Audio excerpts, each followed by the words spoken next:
Today I'm stepping into another world, getting my leathers on and riding my bike down from the Columbia River Valley down to the Penderay, and which is just north of the Canada-U.S. border. And here I come across this campground, of which we'll return later after we do our little walk around here with that D13,000.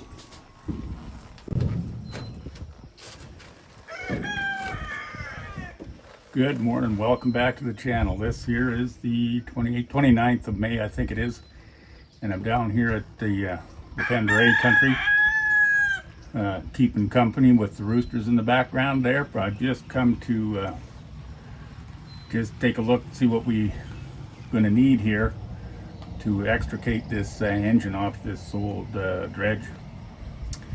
It's not going to be too easy, but it's not too difficult either, so I think we'll be all right.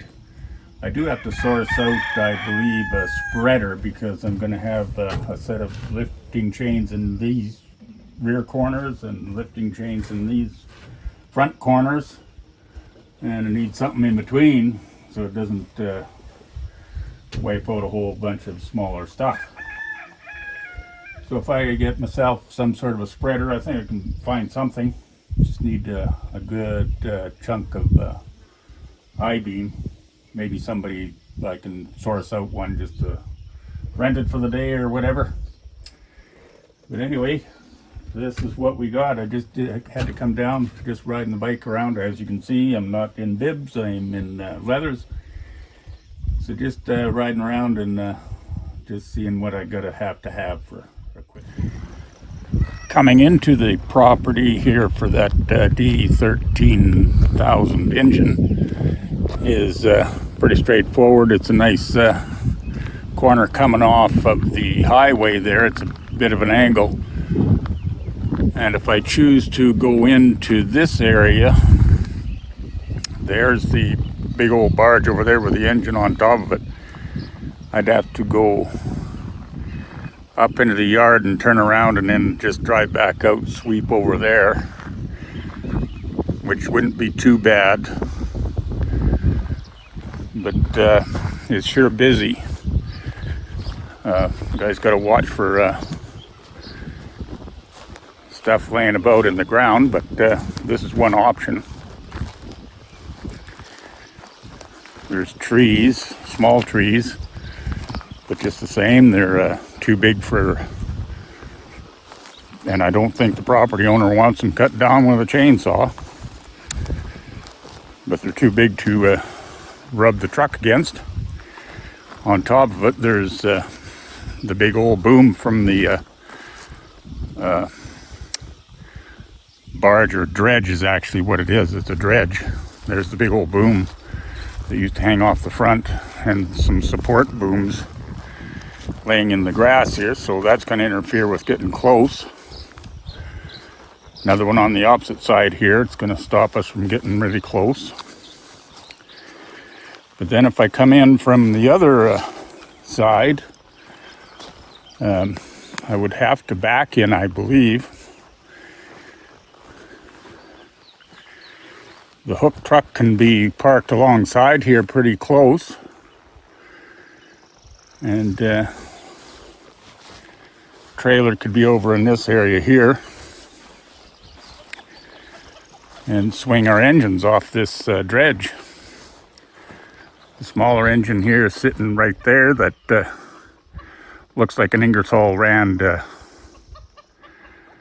type, canopy over top of it. It used to have a pair of wheels or a pair of axles. You can see that it's the aprons there have been boxed in there, so there's no axles or wheels left on it. It's just sitting on a great big old skid there. I really don't want the skid. And yeah, so we should be able to swing it off and over into the trailer over on this side here if we park it over here somewhere. Trick is, we'll have to turn it around and just back it straight in from that area there, where you can see way up in the distance the red, orange horse trailer, cattle trailer. My bike's parked there, so just got to come down in this area, back down in this area. And yeah, I think that part, this is about the most favorable place. We can back down in this area here and then unload these two. Better look at our Ingersoll Rand, I believe it's going to be called, compressors building. This is the Detroit that we're going to pick up at the V6. I don't know what the classification is. The V6, maybe it's a 71, 53, I'm not sure. Looks pretty small actually, but maybe somebody just on glancing at it will be able to let me know what that engine is. Big old compressor at the back here, and a big old tank back there, control panel here, RPM gauge, start button, water temperature, engine oil, amps, hours. I don't know what seems to be like pretty high hours, but got two hour time meters. This big old cat engine is the main attraction. This is the D13000, basically a D8 cat motor rigged up as a skid unit. Big 6-cylinder, big drive pulleys on the front and bigger ones at the back. But just looking around here, the skid looks like the top part of the skid is not connected to the bottom part of the skid. So I can pick it up in this area here initially, in the front on both sides, and then at the back in this here area here, right in between this big old guard here. We'd probably move that off to the side till we get it loaded. Just like that. It's off to the side now. Okay, so the rear sling can go around the big beam here at the back on both sides, totally disconnected from the bottom portion of the skids. It's just sitting on here. Those belts will go with the engine. They're just dragging little catch-alls is what they are, but they're there. Hopefully we'll be able to tie them up. This bit of a building up there, we'll basically call it the pilot house or the bridge. It is just sitting on the base plates at the deck. Should be able to just pick it up in the four corners and move it ahead to where I am standing and just sit it down and extract that engine right up through where the building used to be, or the bridge used to be. So it looks like it's not going to be that difficult. Just going to go on over to the other side. Might have to bring a torch to cut this apart, or angle grinder, zip grinder. Hopefully there's some power handy. Take out these 2 bolts, or 4 bolts, 2 bolts each side, and this here whole floor should go that way. Leave the stairs welded to the deck of the barge or dredge. This is the very top of that staircase being attached, or that is attached to the bridge or wheelhouse, and it's got 4 bolts, and this is the only bracket that's actually welded on at the top to the floor. But as well as that, I'll have to cut those railings. I'm headed out now. I've seen what I need to do to prep myself here to make it as efficient as possible to pick up these 2 engines. and I'm walking out through the path that I believe is going to be the best to back that truck and trailer in and get the hook truck in. Is right through this area here at an angle and get positioned, get lifting, and haul her out. It should be all right.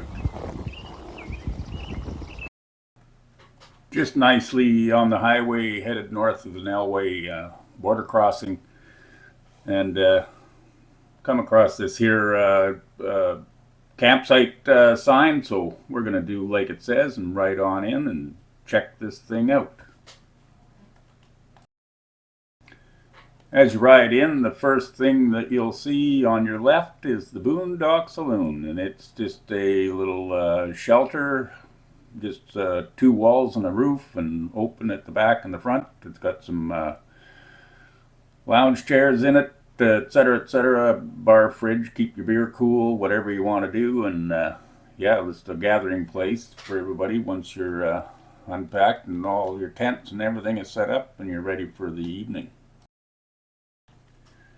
Standing or parked in amongst the trees, it's sort of been kept all the foliage away from it, but this is an old doctor-style buggy from the 1800s, similar to the one that Doc Adams in Gunsmoke would have rode around in, and or apparently this one actually came from the film with Clint Eastwood in it. It was Unforgiven, and it's just sad to note that people want to hold on to these little gems of history, and this was at one time a perfectly restored buggy, and now it is slowly disappearing again, going back into the earth. As in all campgrounds, if you're going to have a Boondock Saloon, you better have some restroom facilities, and here he's got a I've never went inside the door to take a look, but he says it's an electric flush toilet, which sounds pretty darn modern, and on-demand hot water shower. That's pretty cool. So those campers will need it.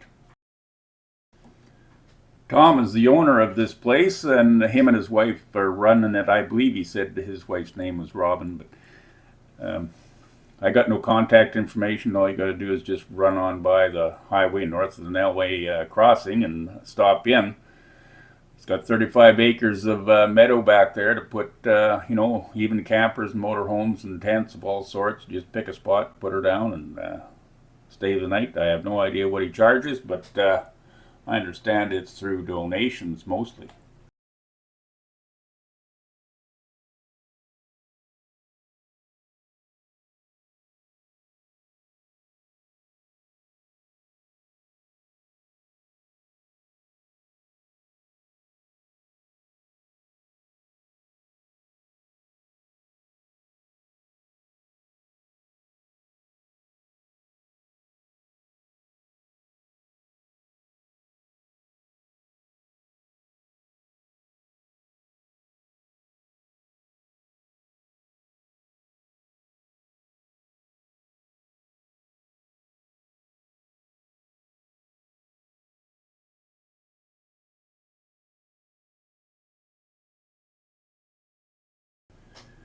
Anyway, that's pretty much a tour of the amenities of the borderline wonderful campground.